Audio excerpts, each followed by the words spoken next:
Well, welcome everybody. My name is Chad Johnson. I'm the studio director, resident instructor at the San Francisco Center for the Book.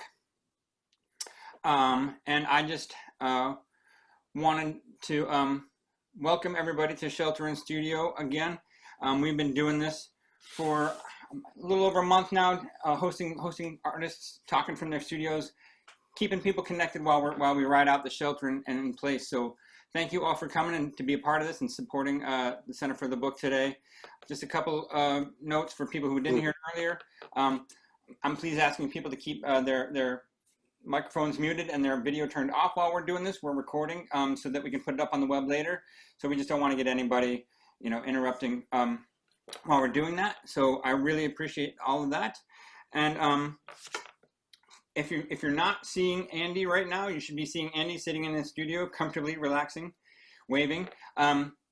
If you're not, you should make sure you're in speaker view, and that if you need to pin his video, I've got it spotlighted, so it should be foremost for you. But if people don't have the newest version of Zoom, it might not be highlight. So with that, I'm going to just keep admitting people, but I'm going to go ahead and turn things over to Andy Rottner of Super Classy Publishing. So welcome, Andy. Thank you for being our artist in the studio today. Thanks, Chad. Hi, everybody. Nice to have you all here. I have to say, I feel like Norma Desmond, at the end of Sunset Boulevard. It's like just me and the camera and all you wonderful people out there in the dark. So thank you all for being there wherever you are. You're here in my studio. I want to spend a few minutes just talking about some work that I've been doing and briefly who I am, and then we'll go out behind this wall is the bindery and look at a few machines and things out there. And I hope it's going to be fun. And yeah, thank you all for being here in these extraordinary times that we all live in. And not to dwell on all those things too much. I'd rather sort of just jump right into things. So I live and work here in Vallejo, California. Oh, one thing I wanted to say before I do my spiel. Should I just totally disappear, like the internet goes out or whatever, I want you guys to chat to Chad your favorite fictional villain, and he'll tabulate the results and see if we have anybody that's really on top of the charts. So that's like a 5-minute activity in case I drop the iPad or something like that in the middle of this. So anyway, live here in Vallejo, California with my wife, Katie, and my twin sons, Sam and Max, and they're hidden away here somewhere right now, trying their best to be quiet. I'm a bookbinder and I do commercial bookbinding, and I'm an artist. I publish artist books and I publish my own work. Recently, I've been working on my own work. It's been a great time to be at home and to work on projects. So I did want to talk about a couple of things that I've been working on. One is this project that I've been working on for almost 15 years now. I just wanted to take you through it briefly and do a little exercise from it. So hopefully that's going to go well and we won't totally flame out.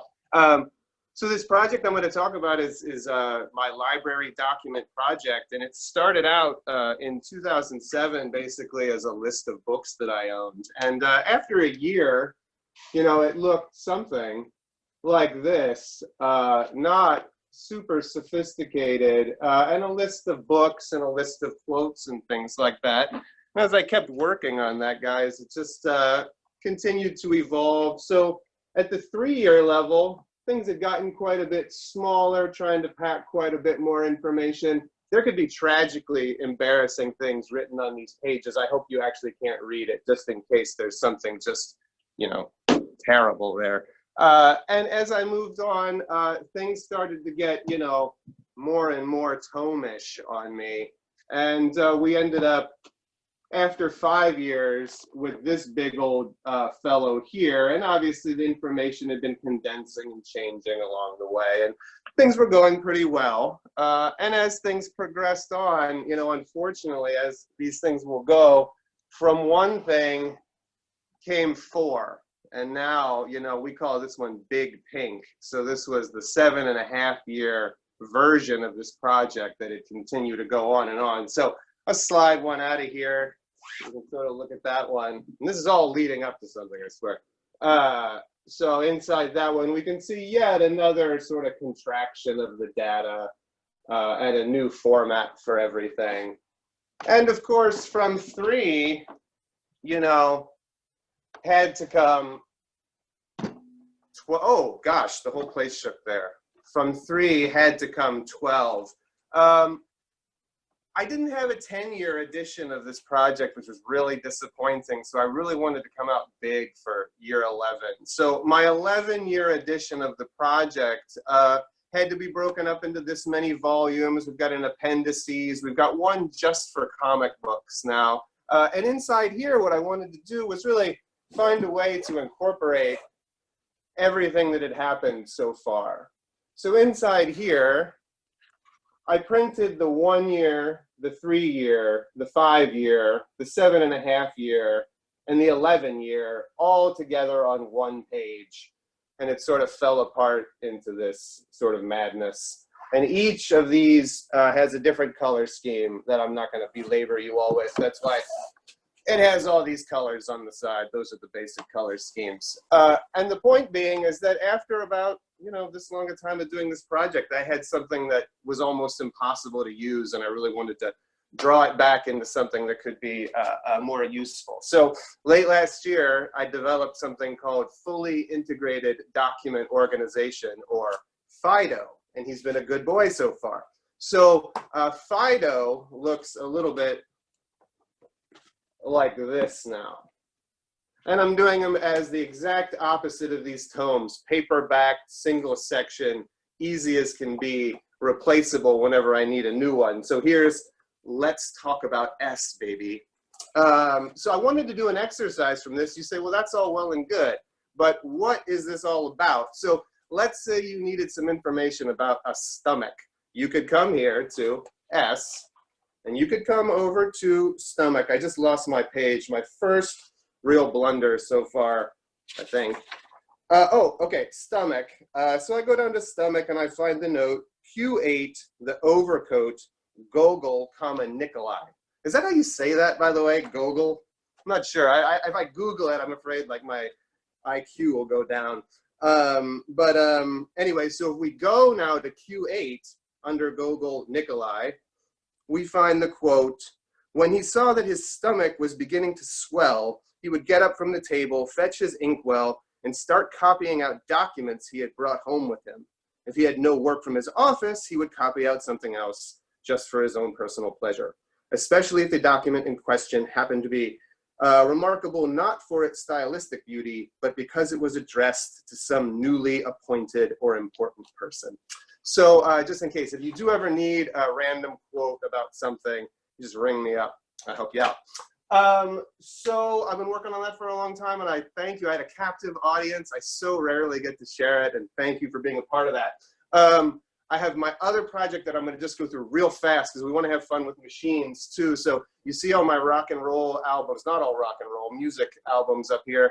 I'm doing a whole project about music, and not to belabor exactly what that's about, but I'm making some leather collages based on these things behind here, and we'll get to see a few of those as we go out in the studio. So now comes the part where I have to move around with this and change the camera and stuff, so hopefully it's all going to go good. So thank you for bearing with me so far. So I'm going to switch the camera, guys, and oh, there's Leather Jimmy.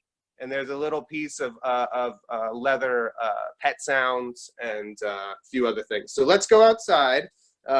Here's a life hack. You can store a lot of comic books on top of a flat file. That's a good thing. So we'll head out into the bindery proper here, guys.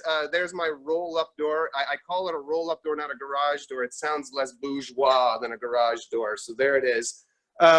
So we'll come out, we're gonna look at a few machines in the bindery. I hope this isn't too disorienting, guys, but I have my presses here, and we're gonna kind of go around. So what I'd like to do now, guys, is I'm gonna put you down here, and oops, I'm doing this wrong, guys, sorry. I'm gonna come around, I need to put you down the right way. And what we're gonna do is we're gonna take a ride on the press here. So here we are, hey guys, here we are on top of the book press, and we're gonna take a ride down. There's not actually anything in there, but this is what it would be like if you were just like a little person riding on top of the book press.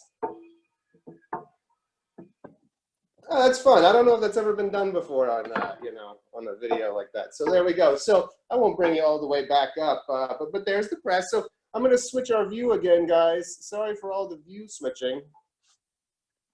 I think I'm going to switch it, guys. Okay, so I'm going to pick you up. There's Mr. Guillotine over there. Here's my leather working table where I've got Paranoid. It's kind of the light, it's making it a little hard to see maybe. And actually, you can't see what the red one is yet, but I had to add another to my edition. So that red one is going to be a John Prine album. The whole project's dedicated to John Prine now with his terribly tragic recent passing. It's the second book that I've had to rededicate because someone died while I was working on the project. So you don't want me to make a book about you. So here we go. Oh, let's go over the board shear first, guys. So here's the board shear. Here's my shipping department. And I was going to make like a joke. I was going to say this part of the studio pales in comparison to the rest or something like that. So let's go over onto the board shear, guys. I'm going to put you down again. And we're gonna switch views again. Oh, there we are. Hi guys. So now I got some boards. You're down in the bed of the board shear now.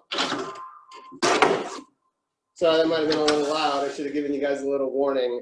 So there, we're gonna just. They used to call me the chopper.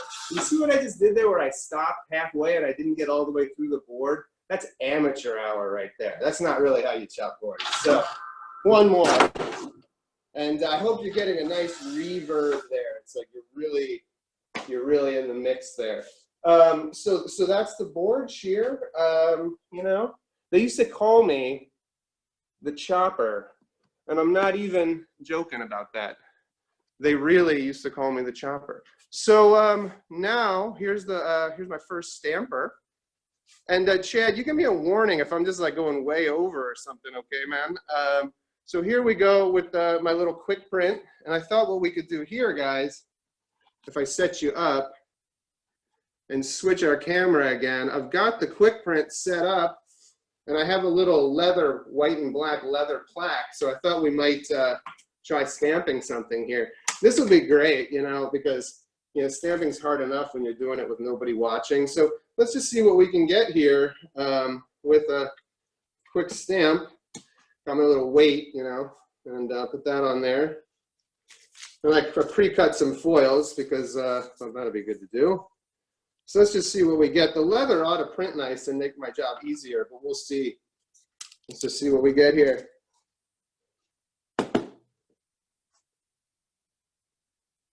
I don't know. You figure it out. You tell me. Let's go. Let's try another one. See what else we can do here. You know, for your real traditional types, we'll do like some kind of 14 karat gold thing here. Just in case you're a gold on. Oh, look, I bottomed that die out. They don't make them, you know, these dies have a really narrow shoulder, you know what I mean? On that soft leather, look at that. Talk about amateur hour. Woo! That's not good. Okay, let's go to the other side, see what we can do on white. Ooh, baby blue on white. This ought to be really good. I'll do a whole book, baby blue on white leather. That's like a Lost Bob Dylan album. Oh, that actually looks pretty good. I hit it too hard, guys, but you know, it still looks pretty good. Let's see. Ooh, and we'll do some pink here. And then maybe that'll be it. Oh, no, I got one more that I want to do. Let's look at the pink on white. Oh, look at this junky foil. You know, I bought like a lot of foil at auction. Look at that garbaggio there. See, that's what happens. You know, that's not good. Okay, let's see if we can end on a high note here. This one is really good. I'm always waiting for somebody to want to use this foil. I don't know how it's going to read.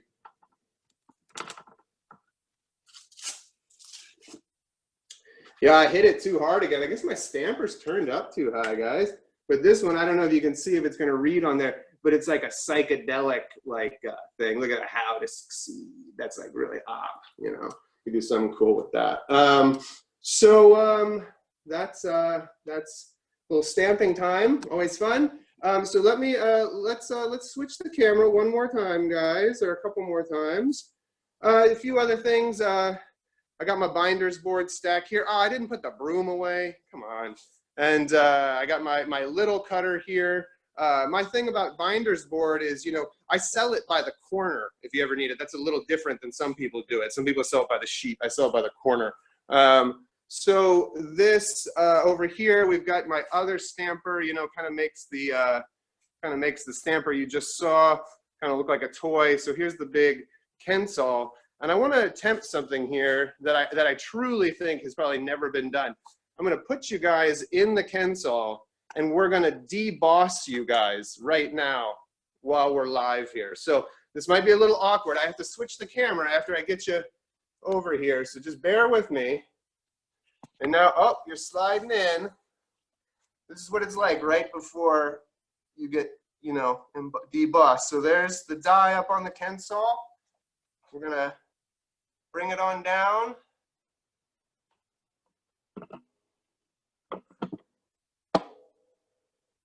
And now I'm going to pull you back out of there, guys. Again, I have to kind of switch you on the feather. Oh, hello. Yeah, so that's briefly what it's like to be debossed in there. Yeah, so I'm going to move back inside, guys. I'll give you just another quick, you know, turn around here. But this is the humble abode here. And again, you know, I made this. I purposefully messed this up so that it would look like I was actually doing something around here. So let's roll back inside. I did have one novelty for you topography buffs. Oh, I'm sorry, guys. I forgot my little stand. How embarrassing. We're going to just reverse course. I'm going to come back. I did have one little thing for the topography buffs that I like to share sometimes. I personally, like, what I don't know about topography could fill up, you know, huge volumes. So let's switch you up again. But I did want to share something for you. If you are, you know, like I said, I like to have something for everybody. So I pulled out of my comic collection 3 comics where the action is so intense that the title topography itself is destroyed. Look at that. I mean, that is some rugged Spider-Man action. Look, Cyclops' battle against that squid has shattered the word X-Men. And here, the words itself have been blown away by Deadshot. So that's just some fun you can have with comic books to try to class things up a little bit. I'm wondering what else, if I should show some more books, or if there are questions about things, or anything else that we can talk about, Chad. I don't know if it's time for questions. Should I show some more books? Would that be good? I can't hear anybody, so I'm going to just assume that you guys are still there and hearing me. A few more books. Show a few more books? Okay, great. Go ahead and show a few more books, and if people want to go ahead and chat any questions to me, then I can get a list going, and I can give those to Andy once he finishes with the book show and tell. Great. Well, so I'm going to pull out just a couple other things that are sitting right here, guys. And I could talk about, well, I could talk about my my music project a little bit. I kind of glossed over it because I thought maybe we wouldn't have time, and we could have stamped more. But let me grab a few other of our publications. Just I'm gonna step out of the frame real fast, guys, and we'll come back with a few things. Maybe even some of the artists for these books are here.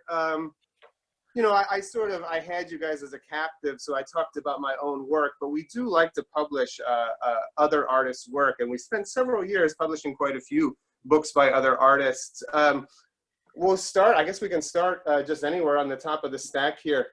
I'm not a fine art photography publisher, but we did this book that is early 20th century photographer by a female Swedish photographer named Hilma Leung.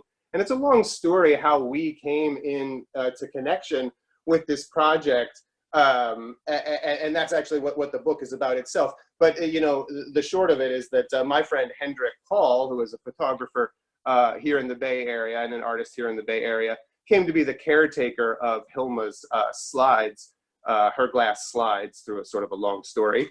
And we were very fortunate to have, you know, this project come down to us. So the red text tells the story of how Hendrik became, you know, the possessor of these slides, and Hilma's story. And so that's about as like, this is about as like, you know, that's about as, so it's skewing a little high end for us. You know, we usually end up more in the sort of comic book, the comic book world. We have several editions with a comic book artist in New York, Danny White, and, you know, comics and graphic art being a big thing that I'm interested in. So let me actually open this one up, find a good spot in here. So Danny does a lot of these single panel comics, and I hope I'm holding that still enough for you to see. He also does sequential comics. We actually did publish one of his sort of sequential comics, but his work is an amazing mixture of sort of pathos and he's both it's a very sort of stark reality, but he's one of the most loving. And oh, here's like this one here is not the most uplifting thing in the world over here on this side. So that's another one of our series. Let's see. I wonder if we can find somebody. Maybe one of the artists is here. Here's a wonderful book by the artist Heather Peters, who we were really fortunate to work with. And Heather really gave us carte blanche with her work. She gave us a series of scans of some work that she had done, and she actually gave us a lot of leeway to interpret how we would like to work with the content. So this is, you know, a series of her watercolors with these very strange birds interacting with people and other things. So we were just very, very fortunate to get to work with Heather. Let's see who else I might have here. How could we forget the wonderful Emek book that we did with Vanessa Woods. This is one of the first books that we actually published with another artist, and Vanessa's a wonderful collage artist and photographer, and here we made this sort of ethnographic, well, Vanessa made this ethnographic collage, and we were fortunate enough to get to publish it. And this was one of the biggest successes that we have ever had.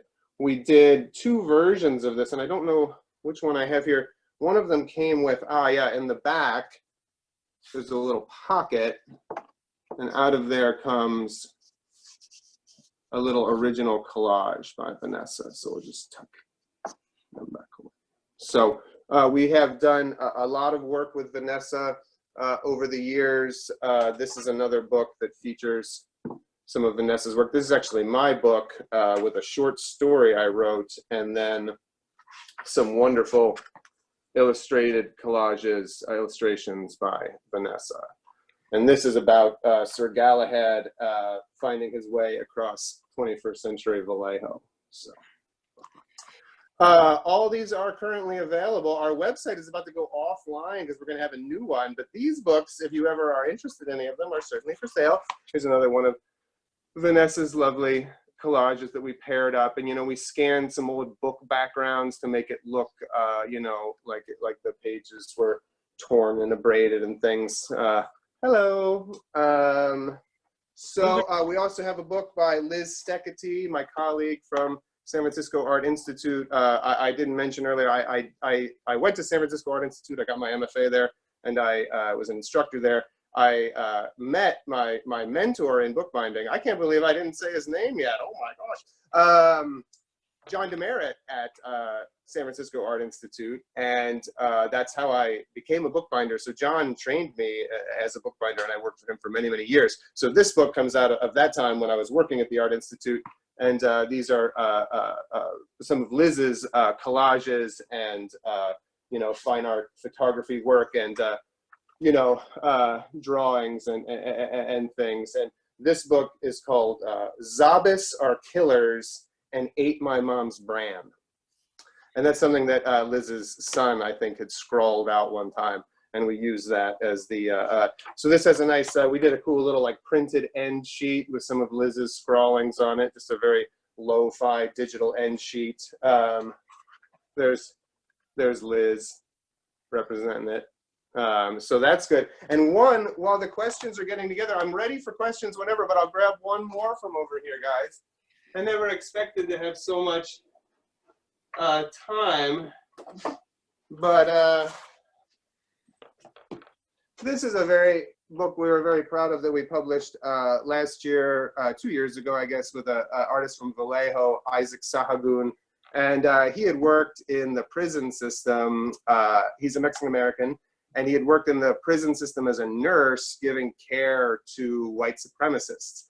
And this book is about his experience dealing with that. And I just give you, it's a little bit, I mean, this is as close to the like what's going on in our culture right now as we've ever published, but just fair warning, the content, is a little strong. But Isaac has this wonderful idea that through compassion, people can be changed, which is a really radical idea. And so these humorous images that he makes are a little shocking in their own way, but he really sees it as a medium for talking about his experience, as I said, trying to give compassionate care to people who potentially don't really deserve it. So so that is, or here's another one. This is a large scale painting, and so the book's called Underneath because we interviewed Isaac, and a lot of what he talked about was trying to find what goes on with people beneath this surface level experience. So yeah, so those are a few books that we've published. All right, thank you, Andy. Yeah. There's a couple questions coming in, but before I get to a couple of those, just maybe you could just briefly, in 2 sentences, explain how you work at Super Classy Publishing, how you get. Oh, of course. So we do all kinds of things, Chad, and thank you for asking that. I appreciate having directed a little bit. But so I do commercial work for people where I am, from one end of the spectrum, just a hired gun, simply executing what people have already designed, to other projects, commercial projects where I'm the designer. I don't do commercial digital printing. I print my own books, but I don't do commercial digital printing. And then with working with artists, everything is when we publish work, every project is different. But we actually publish the book in the sense that we're not asking artists to pay to play to be part of our publication series. But then again, we're also only making 25 to 50 copies, so there's not an expectation that the exposure from it is going to be massive, but we do, when we publish, and we say we publish, we actually do that, and we take the responsibility on ourselves for it. And then in my own work, the sky's the limit. I have set myself up here with the capacity to work in the way that I like to work, which means I can complete my own projects here in my own home. Obviously, when things get a little bigger, you have to find other places that are doing that work. But I'm set up here, to do the size projects that I like to do. Great, thank you. So Amy, I believe it's Amy, asks, does Andy have advice on how to build up one's collection of tools? What to start with? How not to break the bank? What is his favorite tools?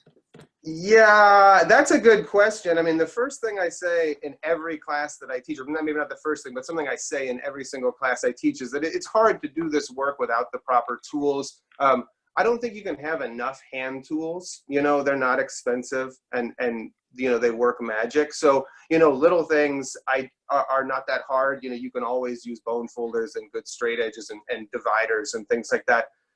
Bigger equipment is hard. I got most of my equipment at auction, which, it has to be shipped and all those things.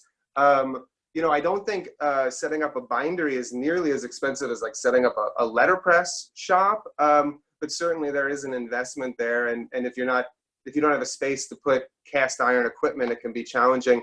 Like the quick or the cut trimmer, like the smaller style cutters and things are a little more manageable. You don't need a concrete floor to put them on or something like that. But yeah, that's a very hard thing to manage. All right. Well, I think that has taken us right up to 1 o'clock. So thank you so much, Andy, for taking the time, taking us around your studio. It's so great to see you and what you're working on. And for folks who have just started joining this series, we have been doing these for a while. So there's a couple videos up on our website, and there'll be more soon.